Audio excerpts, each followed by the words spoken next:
Giannis. Yes.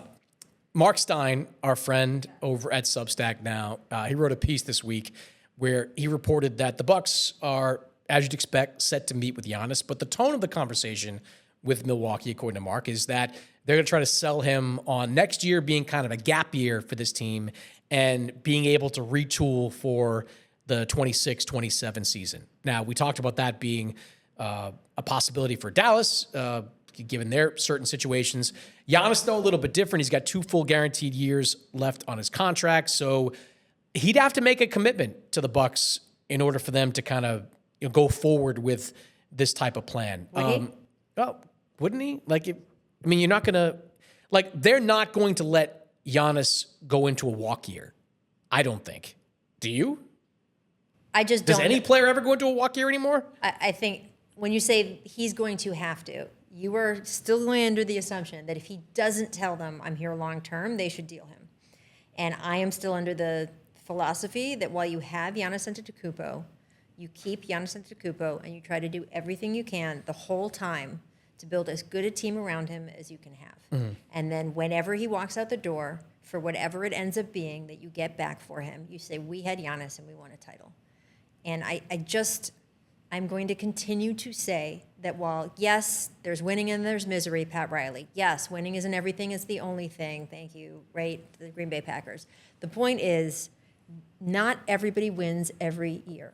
It takes so much to get there. We just talked about it. The luck, the bracket, the this, the that if they can keep him, whether he tells them he's there for the next 10 years or not, they try to keep him. They try to talk him into this gap year idea, the Doc Rivers idea. I've seen a lot of things floated about what they're going to say to him in the meeting.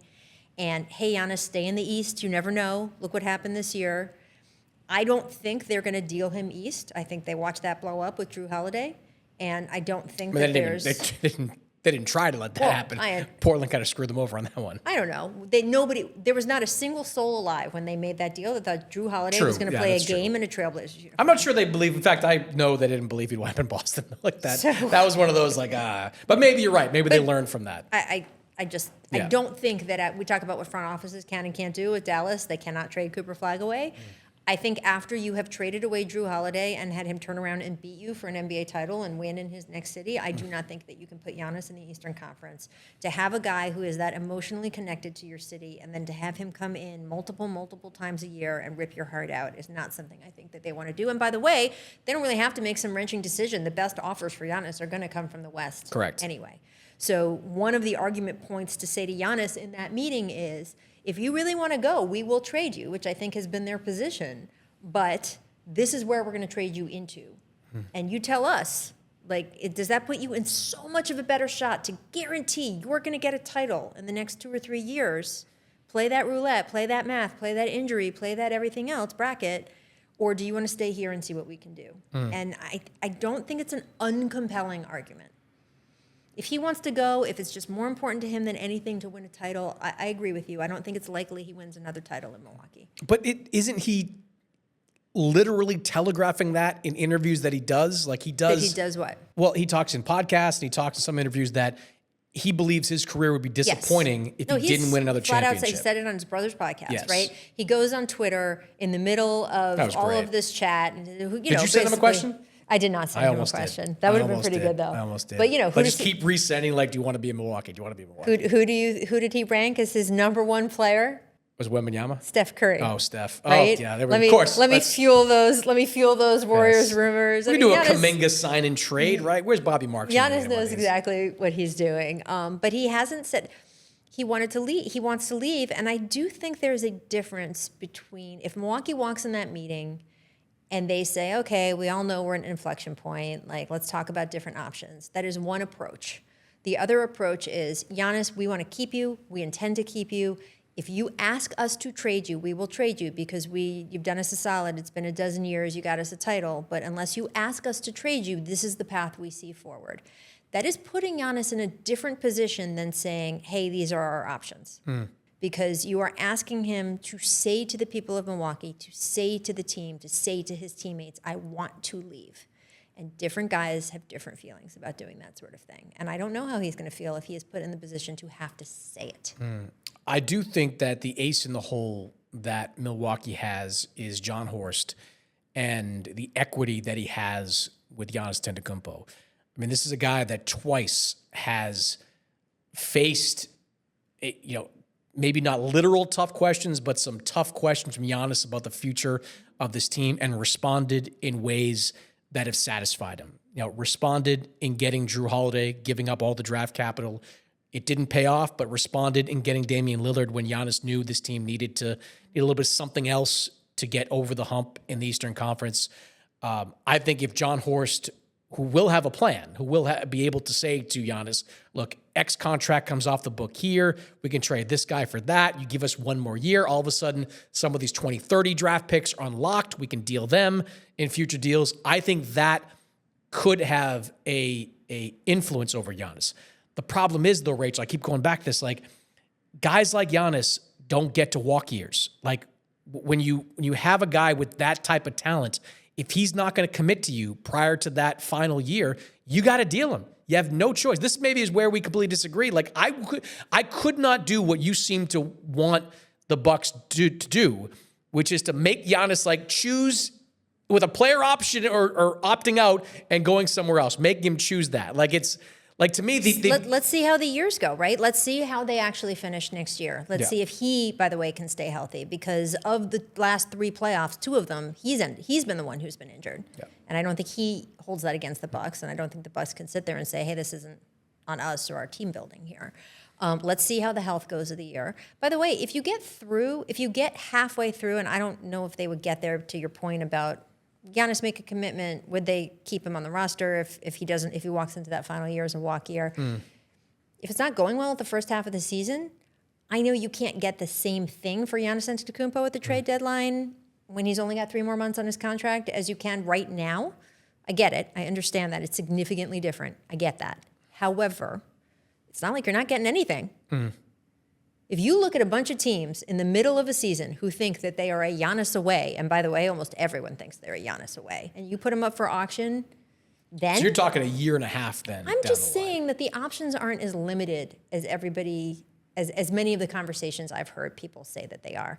And again, I would just keep coming back to trade him for what, the possibility of what in the future, even in the Cooper Flag conversation, by the way, which I don't think either side is going to do, but you are hoping, in your hopingest of hopiness, the Cooper Flag can end up being a Giannis Antetokounmpo level player in what? How many years down the road? 3, 4. You think in 3 years Cooper Flag is going to turn into a perennial MVP candidate? No, but I think 5. I think there's an MVP candidate in him. Okay. I think that's for sure. So 5 years from now, where he, by the way, will be 2 years away from walking for free. It's just... There's so much uncertain between now and then. If Giannis is on your roster, to me, I do everything I can do to keep him on my roster in a weaker Eastern Conference. I don't know how long it's going to take Dame to get back. I don't know who's going to pop up unexpectedly next year on that roster who might, John Horst maybe make some moves around the margin we don't expect. We've got players an award category voting this year who weren't even starting on their old teams last year, right? I mean, there's just things happen in the NBA every year. Injuries happen you don't expect. Jason Tatum's now out for the whole next year. Yep. I mean, I just think you have him on the roster, you keep him on the roster. You don't, if I am the Bucks, I am not presenting him with well, we could go this way and trade you, or we could go this. I would present him with a case to stay. And if he stays, great, go forward and see what you can do. And if he doesn't, he's got to ask to leave. I think the reality is that every month you hold on to Giannis Antetokounmpo, beginning in June, really, beginning next month, the pool shrinkens a little bit. For what? Of teams that would be interested in acquiring him, or the teams you could potentially deal with. I think right now, with Giannis having 2 years left in his contract, you can basically deal him wherever you want. Not that you would. They would collaborate with him on all this. They would do that.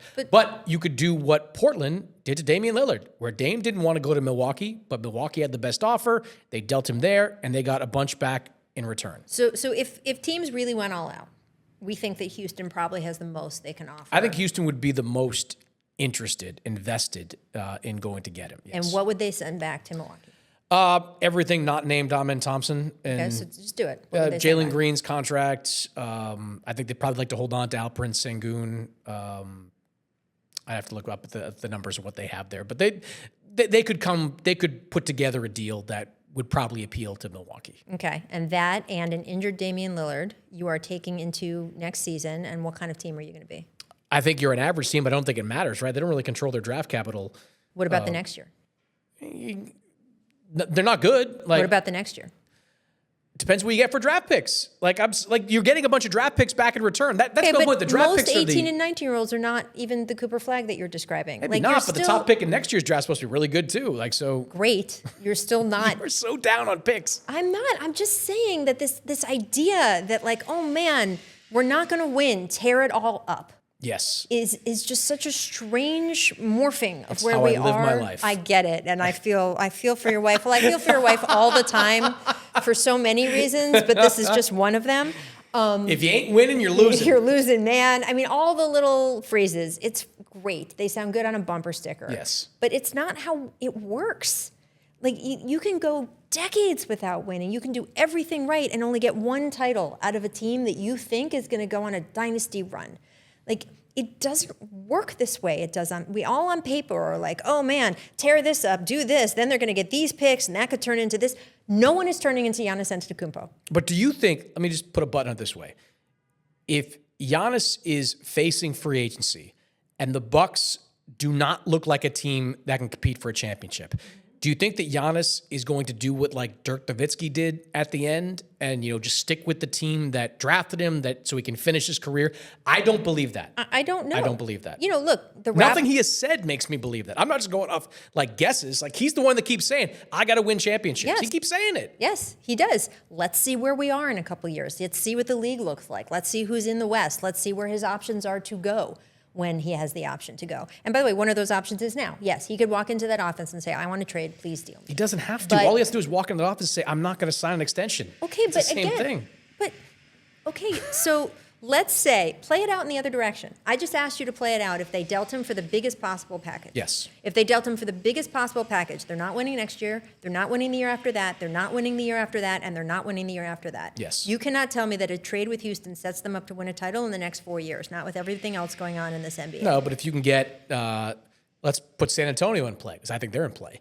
You get Dylan Harper, you get Stephen Castle, you get Keldon Johnson. You think San Antonio is giving up all of that? Maybe. I think Milwaukee would ask for it. They'll definitely get, I think. It asked for it, but... Dylan Harper, a lot of people in love with Dylan Harper these Great, days. let's do it. Let's say you get Dylan Harper. Franchise Let's say you guard. get Stephen Castle. Are you winning a title in 5 years? Yeah, maybe. Are you winning a title in 5 years with Giannis? That's my point. You're making my point. No, but I think that there are more, the possibilities are, it's Let's more say- likely you win a title in 5 years. Let's say Giannis says he wants to stay or doesn't ask for a trade, but doesn't sign a long-term deal. Doesn't recommit, as you said. Yeah. Right? Let's say they get to his walk year, Yeah. and he's still saying, I don't know, let's see. Let's say that they I'd don't be have a panicking great... if that happened. I but get yes. it, but okay, fine. So then you deal him at the deadline. You don't get... It's tough to deal guys with that contract at the deadline. I know Jimmy Butler got traded. He had a big contract, but it's really tough to deal guys like that. I think that if Giannis goes on the trading block, someone will figure out how to get Giannis. Again, but I think the pool shrinks of the teams that are going to That's be fine. able to go and get But him. then you're 2 years further down the road into getting some of your picks back. You've got some other stuff going on, and you will have had 2 years of Giannis. And I just don't think you throw all of the bathwater out with your proverbial baby. Oh, I'd throw the sink, the bathwater, any liquid in the house, I'm throwing it out. So you can be an average team 5 years from now. I disagree with the premise of your statement. I don't believe that it's a guarantee you be an average. What if Dylan Harper turns out to be the next great thing? It's not a guarantee you'll be an average. I'm just saying that you'd have to bank on them not being an average. An average is average for a reason. I think they're going to be Average a is the 500 middle. team next year. I think they're Great. a 500 team. They're That's a average. 500 team with Giannis Antetokounmpo. All right. I feel like we're going to have this argument many, many, many times over Rachel Nichols over the next couple of months. I'm So we will excited, leave it there. 'cause I'm right. And That's I'm why going to I'm go excited for this argument. just be negative somewhere else. Yeah.